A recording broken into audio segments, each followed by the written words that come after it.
premier ouvrage féminin francophone. Félicitations à elle.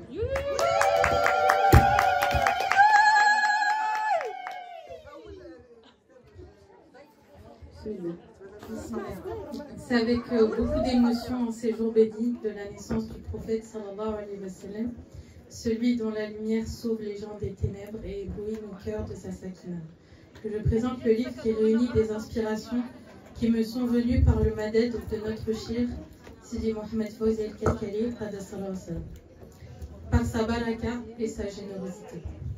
Une chose est sûre, je n'avais jamais imaginé pouvoir écrire un jour un livre, quel qu'il soit, et encore moins un livre qui traite de ce qu'il y a de plus beau et de plus grand. On trouve dans ce livre plusieurs petits chapitres qui parlent de choses diverses et variées, de connaissances, de compréhension, d'expérience, de tout ce que le cœur carcaré peut vivre. Sur le chemin vers lui, nous prenons un jour la Bayra. Et à partir de là, tout commence. Il commence une voie qu'Allah a rendue accessible, sur laquelle nous cheminons parfois avec facilité et parfois avec difficulté. Ces instants de vie sur le chemin qui mène à Allah sont comme des pérégrinations que vit le cœur. Ces moments ont des sagesses et des secrets qui y sont dissimulés. Lorsqu'on parcourt la voie, le paysage change, les choses évoluent dans nos cœurs. Mais parmi tous ces changements qui sont parfois des chamboulements, une seule chose ne change pas.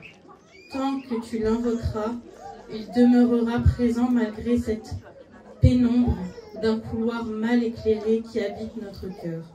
Allah subhanahu wa ta'ala ne dit-il pas, il est avec vous où que vous soyez. Alors où que tu sois, témoigne de ce que tu vois, car il n'y a rien d'autre que sa grandeur. Dans la tristesse, il est là. Dans la joie, il est là. Dans les moments de doute, il est là. Pourquoi? Car tant qu'il y a le shir, c'est le shir Mohamed Fawzi El-Kalkali, il y a le lien avec le prophète sallallahu alayhi wa sallam avec lui. Et il y a le madad qui irrigue le cœur. Et quelle chance nous avons d'être aujourd'hui si proches de lui et que nous nous réunissions en ce lieu. Souvent, on me demande comment fais-tu pour différencier le madad de tes simples pensées. C'est comme différencier le Coran d'un autre livre, ou différencier la lumière des ténèbres. La vérité est une lumière étincelante sur laquelle on ne peut se tromper. Tout simplement, le madad venant du shir dépasse l'intellect, il l'élargit. Il ne s'agit pas forcément de connaissances venant de nous-mêmes, en y réfléchissant. Il s'agit d'un flux descendant dans le cœur de celui qui le veut. Il arrive même que parfois le madad te surprend. Il descend à des moments en dehors de la salat ou du dhikr, tout simplement pour que tu saches que tout vient de lui, rien de toi, et que rien n'arrive au hasard. Pour terminer, je tenais à dire que j'ai écrit ce livre avec l'intention d'en faire profiter un maximum de personnes, car la vérité mérite d'être diffusée, expliquée, et j'estime que nous devons en montrer sa beauté. Et que ces expériences et compréhensions puissent être utiles dans nos pérégrinations de nous à lui. Ces inspirations venant de notre shir sont des trésors diffusés dans les instants de notre vie.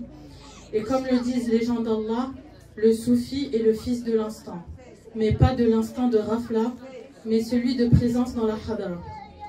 Ces quelques écrits retranscrivent ces instants dans lesquels j'ai perçu ces flux divins et ils synthétisent ce qu'il y a de plus important pour moi, la trace que j'ai voulu laisser. C'est pourquoi je le remets à la Hadara de Sayyidina Shir, en espérant qu'Allah accepte de nous et nous offre son agrément par miséricorde et par la baraka de notre Shir, dans le meilleur des mois et dans le meilleur des endroits. Merci. Amin.